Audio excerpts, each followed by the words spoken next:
Bonjour les amis, Marc Maillot encore avec vous avec deux textes tirés première fois de l'évangile selon Matthieu au chapitre 6, les versets 7 et 8. C'est le Seigneur Jésus qui parle et qui dit « Dans vos prières, ne rabâchez pas de tas de paroles à la manière des païens. Ils s'imaginent qu'à force de paroles, Dieu les entendra.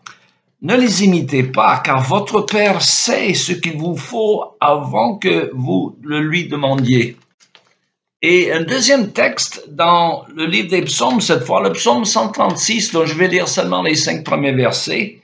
« Célébrez l'Éternel, car il est bon, car son amour dure à toujours. Oui, célébrez le Dieu des dieux, car son amour dure à toujours. Célébrez tous le Seigneur des seigneurs, car son amour dure à toujours. Lui seul a opéré des merveilleux prodiges, car son amour dure à toujours. Il a créé les cieux par son intelligence, car son amour dure à toujours. » J'arrête la lecture là. Vous avez entendu souvent la répétition de cette phrase, car son amour dure à toujours, qui revient plus de 26 fois dans ce psaume. Alors, pourquoi répéter la même chose 26 fois? Alors, nous répondons à cette question par une autre question. Combien de fois dites-vous « je t'aime » à votre conjoint ou à tes enfants? Est-ce qu'ils s'en lassent? Je ne pense pas. Alors, essayez de ne pas le dire à votre femme pendant un certain temps et tu verras un refroidissement de votre relation. De même, nous rassurons nos enfants de notre amour en leur disant souvent la même chose encore et encore. On dit que la pédagogie, c'est l'art de la répétition.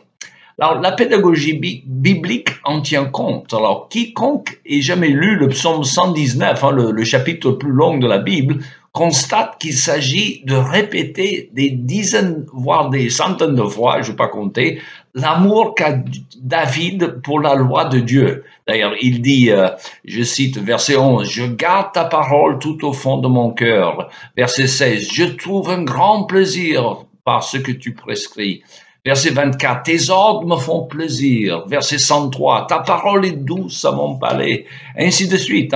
Alors, il ne faut pas confondre cette répétition pédagogique avec une forme de ritualisme païen de certaines cultures où ils répètent inlassablement un mantra, on appelle ça, le même mot dont la répétition machinale est censée d'amener celui qui la prononce dans un état de presque engourdissement cérébral. Alors, dans certaines traditions religieuses, on fait tourner ce qu'on appelle des moulins à prière. C'est comme si le fait de répéter inlassablement les mêmes mots allait influencer les forces cosmiques. Notez bien que le bouddhisme ne croit pas à un Dieu personnel. Donc, c'est dans le bouddhisme que vous trouvez ces moulins de prière.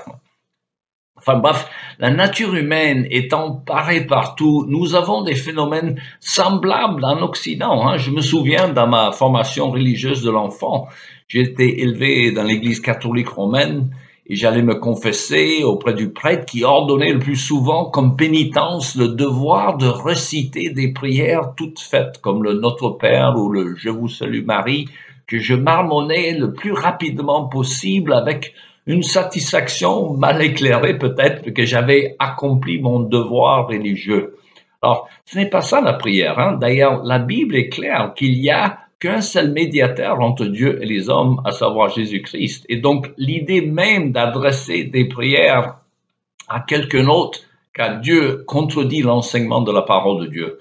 Alors, la prière, c'est quoi? C'est parler avec Dieu. Le dialogue se fait lorsque nous lisons sa parole, et c'est là qu'il nous parle.